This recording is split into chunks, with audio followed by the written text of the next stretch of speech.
اللہ کرے امتی بھی کبھی کبھی حضور کی یاد میں روئے۔ ایک تو یہ ہماری محفلیں ہیں نا جن میں مجبور کر دیتا ہے خطیب واعظ نعت خواں، تو مجبوراً بھی سبحان اللہ کہنی پڑتی ہے۔ کاش کبھی گھر میں بیٹھے بیٹھے بھی دل کرے اور ہم کسی نعت خواں کے دروازے پہ اسپیشل جا کے دستک دیں اور اسے کہیں دل بڑا پریشان ہے، مدینے والے کی کوئی نعت تو سنا۔ کبھی ایسا بھی ہونا کہ گھر میں پیسے نہ ملنے پہ تو ٹینشن ہوتی ہے، اور کوئی مقدمہ آ جائے تو پریشانی ہوتی ہے، لڑائی ہو جائے تو ہوتی ہے۔ کبھی یوں بھی تو ہونا رات کو ابا جی رو رہے ہوں بستر پہ اور بڑا رو رہے ہوں اور تڑپ کے رو رہے ہوں، بچے آ کے اماں سے پوچھیں کیا مسئلہ ہے ہمارے ابا کو، کوئی پریشانی ہے، کوئی ڈاکٹر کو بلائیں، کوئی دکھ ہے؟ اماں کہتی ہے جاؤ تمہارے والی بات نہیں۔ بچے اصرار کر کے کہتے ہیں نہیں اماں بتا تو صحیح مسئلہ کیا ہے۔ اماں ٹھنڈی آہ بھر کے کہتی ہے پتر تمہارے باپ کو نا نبی پاک کا مدینہ یاد آتا ہے، جنوں ویکھ کے ٹھردیاں کھیاں نے تے جنوں ویکھ کے ٹھردا سینہ ہے، ربا تیری ساری خدائی چ ایک ہی تے شہر مدینہ ہے۔ پیسے جتنے آگے جی نہیں بڑے نے انہاں سٹیو تھوڑی مہربانی، اسی کڈی سمجھدار قوم آ، پہلے آپ ہی کھلاری دینے پھر آپ ہی کٹھی کری دینے۔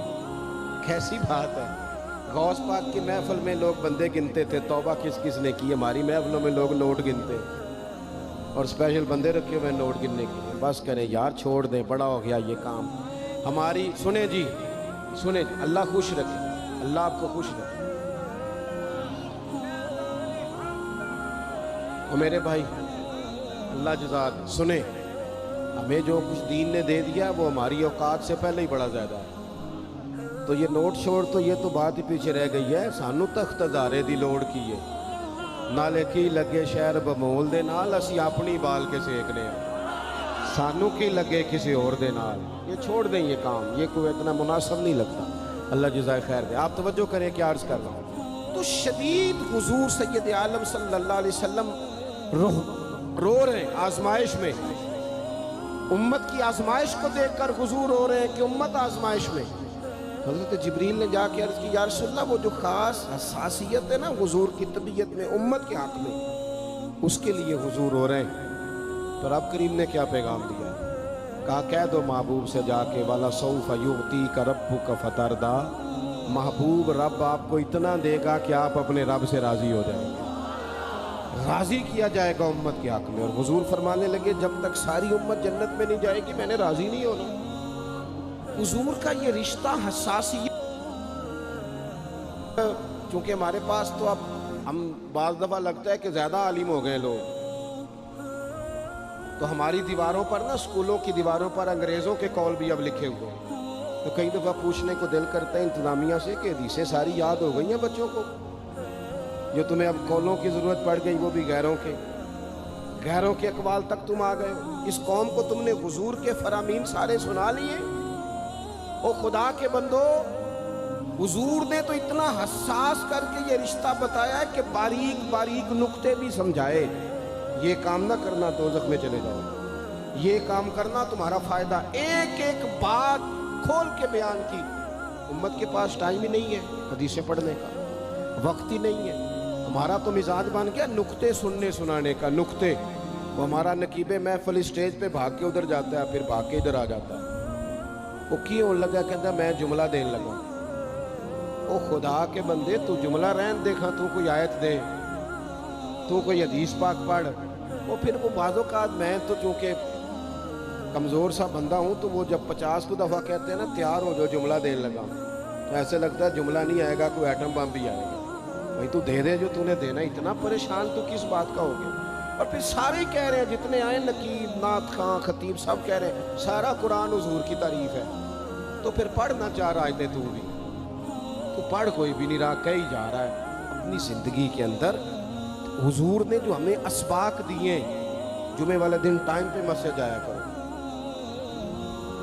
مولوی نکمہ بھی ہو نا میری طرح کا، آپ وقت پہ جائیں گے تو وہ جلد تیاری شروع کر دے گا، آپ آخری 10 منٹ جاتے ہیں تو وہ کیا مولانا دیواروں کو تقریر سنائیں؟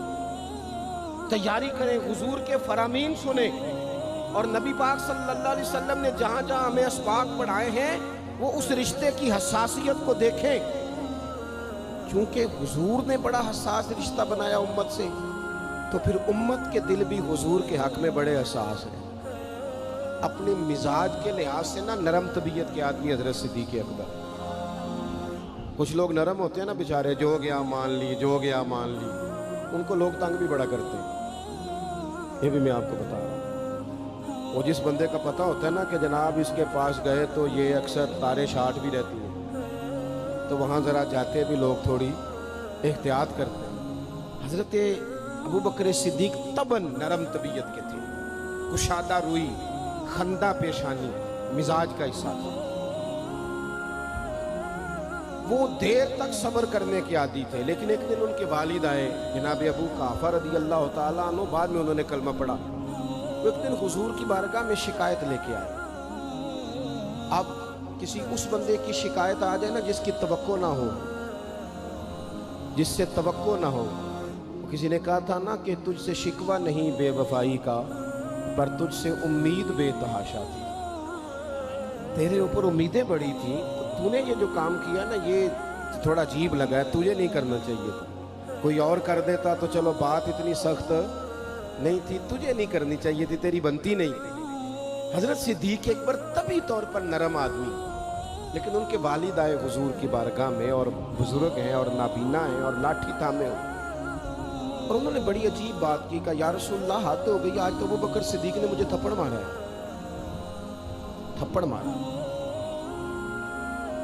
یہ ابھی وہ مسلمان نہیں تھے، شکایت آئی، کریم محبوب علیہ السلام کے گرد جتنے لوگ کھڑے تھے محو حیرت ہو گئے کہ ابو بکر صدیق یہ کام کریں گے۔ حضور نے فرمایا بلاؤ نا جناب صدیق کو۔ حاضر بارگاہ ہو گئے، ہاتھ باندھے، نظر جھکائی ہے۔ حضور نے فرمایا ابو بکر لوگوں کو تو یقین ہی نہیں آ رہا، تم نے تھپڑ مارا باپ کو؟ خاموش کھڑے، خاموش۔ کریم نے فرمایا ابو بکر سن رہے ہو میں نے کیا کہا، باپ کو مارا ہے؟ چپ کھڑے۔ اس دفعہ حضور نے فرمایا بولتے کیوں نہیں؟ انہوں نے نا گردن اٹھائی، آنسو ٹپ ٹپ داڑھی پہ گر رہے ہیں، رو کے عرض کرنے لگے یا رسول اللہ باپ سے کہیں خنجر لے کے میرا گلا کاٹ دے، میں سی نہیں کروں گا، پر اس نے نا آج آپ کے بارے میں بات کی ہے، آپ کی شان اقدس کے بارے میں کچا جملہ بولا ہے، آپ کے بارے میں کمزور بات کی ہے۔ یا رسول اللہ میں سارا کچھ سہ سکتا ہوں، پر آپ کا اور میرا رشتہ، حضور آپ کی اور میری بات، تن تندور تے ہڈیاں بالن، اسی ہاواں نال تپایا ہے، کپ کپ مکیاں پیڑے کیتے، اتوں عشق پلیتھن لایا ہے، تن دا سالن تے من دی ہانڈی، لون صبر دا پایا ہے، غلام فریدہ میں ساری تیری، تینوں وجہ یقین نہیں آیا؟ فرمانے لگے، عرض کرنے لگے یا رسول اللہ صلی اللہ علیہ وسلم انہوں نے آپ کے بارے میں بات کی ہے، شکر کرے میرے ہاتھ میں تلوار نہیں تھی، ورنہ میں باپ کا سر کاٹ دیتا، اس لیے کہ ہر چیز برداشت ہے، محبوب کی شان کے بارے میں کوئی بات کرے یہ امت کو برداشت نہیں ہوتی، ہم یہ کیسے قبول کریں، کیسے اس بات کو قبول کریں؟ عزیز بھائی اس رشتے میں حساسیت آپ دیکھیں، صحابہ نا اس حساسیت، اور صرف ناموس رسالت کے مسئلے میں نہیں، ہر مسئلے میں وہ حضور کے